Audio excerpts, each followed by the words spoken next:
I shut my eyes and pointed at random. That one. Good, said Fiona. Now get dressed. After she left, I sat on the bed, feeling a mixture of dread and reluctant excitement. The dress she had chosen for me was a royal blue chenille, narrow-waisted, with delicate pleats on the bodice and elbow-length sleeves trimmed with satin ribbons.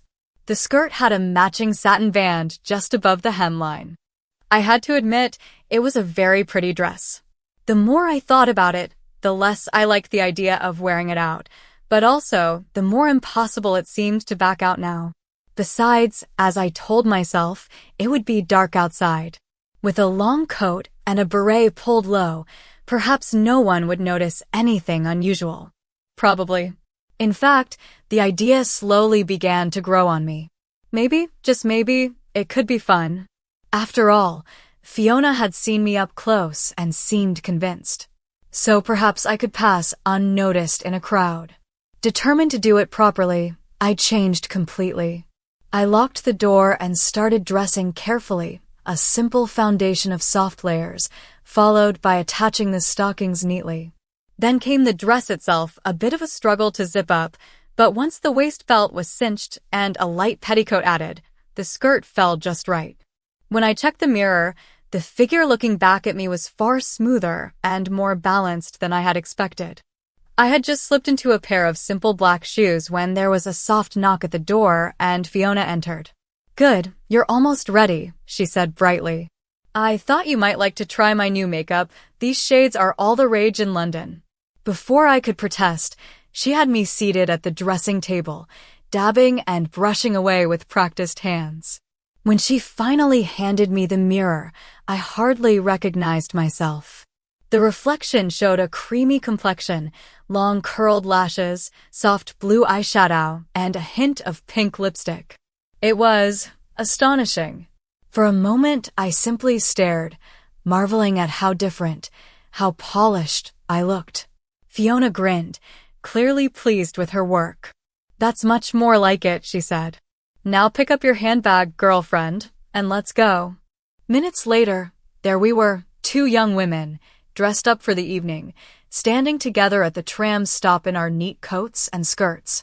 The cold November wind swirled around the shelter, lifting the hems of our skirts slightly. I clutched my coat tighter around myself, trying not to shiver.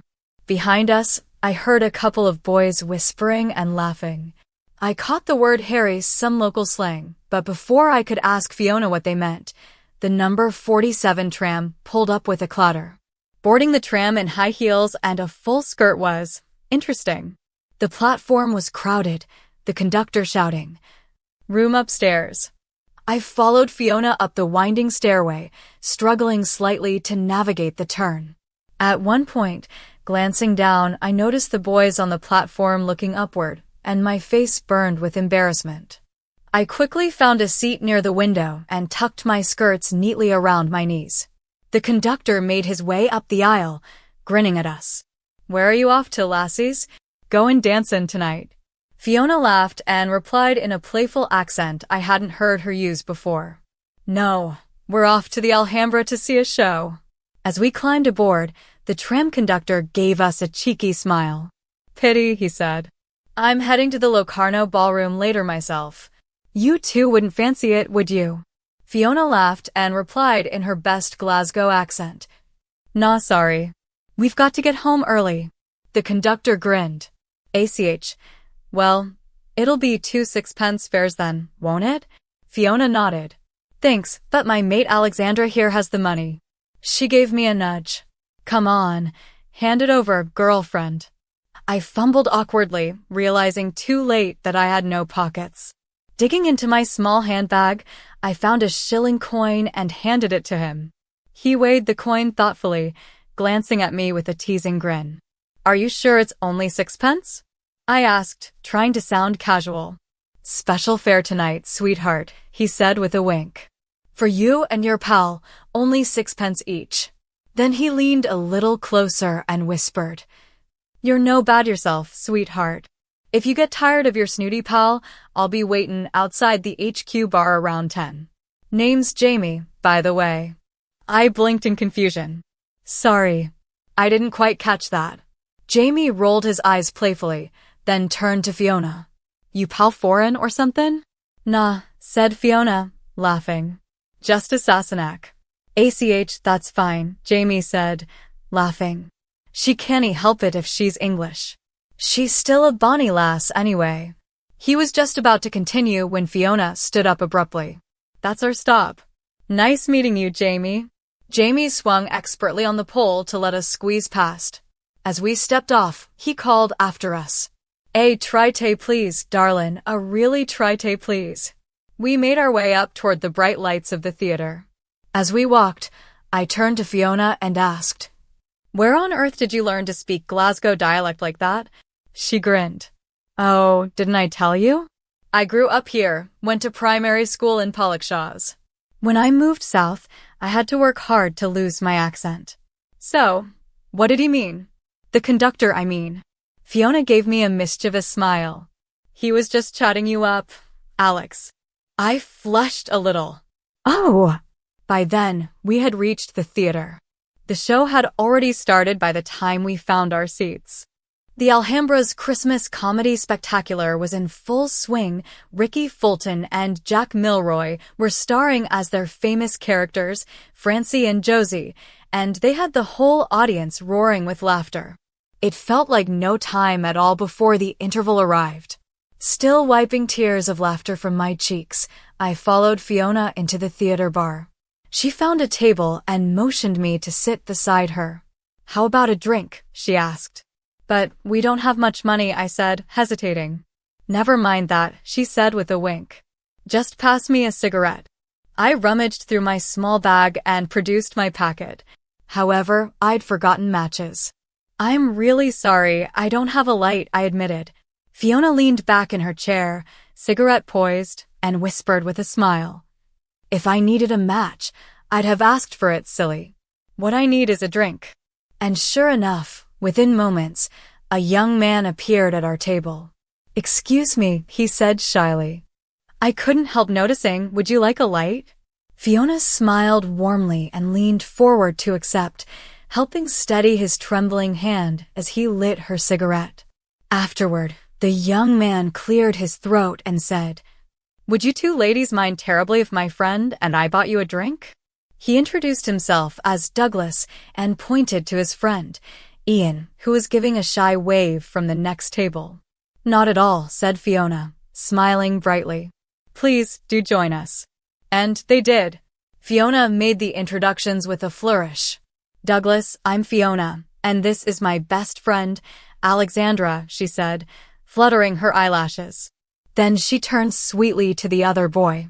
And you must be Ian. Be a dear and order the drinks, will you? What would you both like?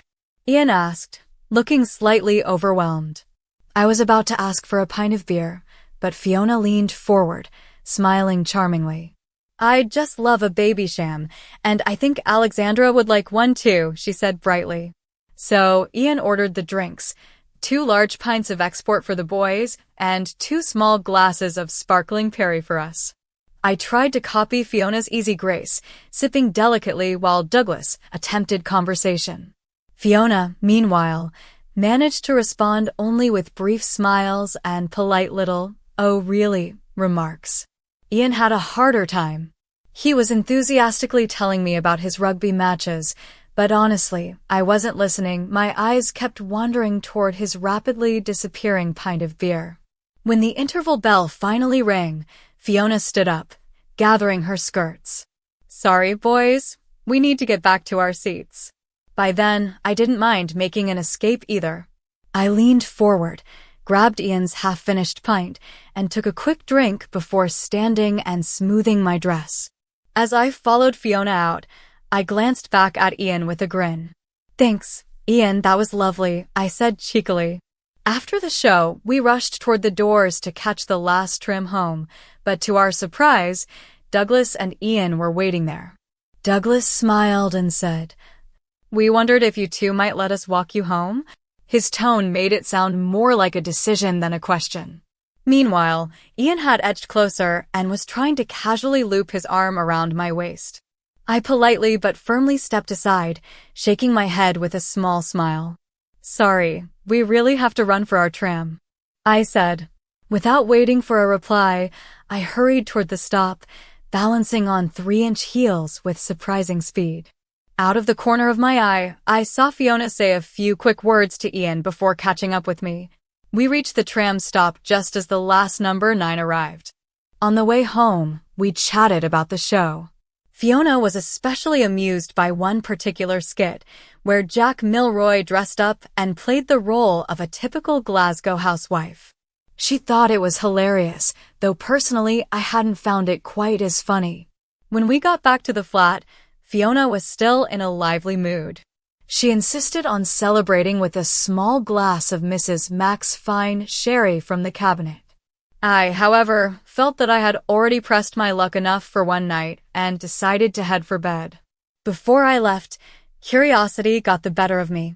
What did you say to those boys just before we left the theater? Fiona grinned. Oh, that? Ian mentioned they were going to a rugby club dance tomorrow night and wanted us to come along. I swallowed nervously. So, what did you say? I said it was short notice, but that we'd think about it. And I gave Ian your number, since he seemed particularly taken with you, she added with a teasing laugh. And bonus, Douglas's father has a Jaguar they've borrowed for the weekend. So we can stay out as late as we want. The last thing I wanted was another night like that. As soon as I got to my room, I quietly hung up my clothes, packed a small bag, and sat down at the dresser to write a short note. Dear Fiona, sorry I wasn't able to see you this morning. My grandmother is unwell, and I have to return home. I'm catching an early train and will be away for a week. Love, Alex. At 5:30 in the morning, I placed the note carefully on the hall stand and caught the first southbound train. When I returned late the following Sunday, I hoped desperately that Fiona hadn't said much to Mrs. Mack. But my hopes were short-lived. Mrs. Mack called me into the kitchen and set a steaming cup of tea in front of me. She was busy kneading dough as she spoke. So, how did you get on Fiona? She asked casually. Oh, I hardly saw her, I replied, trying to sound light. I spent most of the time studying at the Mitchell Library. That's no what I heard, said Mrs. Mack, giving me a sideways look. Fiona said she was fair taken. Ye said you had a great night out at the theater. I forced a smile. Yes, it was a memorable evening. Mrs. Mack dusted flour off her hands and looked straight at me. And Fiona had a great time. Her pal Alexandra? I froze. I don't know, I stammered, clutching my cup tightly. I don't think I ever met her friend. My voice was trembling, and I could feel my knees starting to shake beneath the table. Mrs. Mack sighed heavily and turned back to the stove. Poor wee Fiona, she said with a shake of her head. She won't wear her glasses, and she can barely see 2 feet without them. Can you imagine it? The poor thing thought you were a lassie. She paused, waving her teaspoon for emphasis. Still, with that long hair, you're no SAE far off, she added with a chuckle. My face turned deep pink. I stared into my teacup and mumbled, Is that so? I can't imagine why she would. Thanks for the tea, I added quickly, standing up. I'll be getting along to my room now. As I turned to leave, Mrs. Mack smiled kindly and caught my eye. That's all right, Alex. She said with a wink. But before you go, maybe you'd like to have a wee look at this? She opened the newspaper that lay on the table and pushed it toward me. It was turned to the What's On in the City page. The top headline read, Alhambra's new show a big hit with young theatergoers. Below it was a photo of 2 young men and 2 young women standing in the foyer. There was no mistaking who they were. Douglas and Fiona, and Ian with his arm around me. I felt the blood rush to my face. A dozen excuses swirled through my mind, something about a college stunt or a rag week joke, but my throat closed up and tears started welling in my eyes. Without another word, I turned and fled to my room. As I ran, I heard Mrs. Mack's voice calling after me, teasing gently. Maybe you can answer Ian's phone calls in the morning. He's been calling all week for someone named Alexandra. I threw myself onto my bed, overwhelmed by embarrassment and regret. It felt like the world had collapsed around me, that somehow a simple misunderstanding had spiraled far beyond my control. I buried myself under the blankets, wishing I could disappear. I didn't hear Mrs. Mack enter, but suddenly she was sitting beside me, gently stroking my hair. There, my wee pet, she said softly. Don't take it SAE hard. She spoke gently, reassuringly. I don't mind, about the dressin' up. I've known for a wee while. It doesn't bother me one bit. It's between ourselves. I promise. Her kindness was so unexpected that it broke through my fear a little. She continued. Now, how about I run ye a nice hot bath? Afterward, we can have some tea by the fire, and if you want, you can tell me all about it.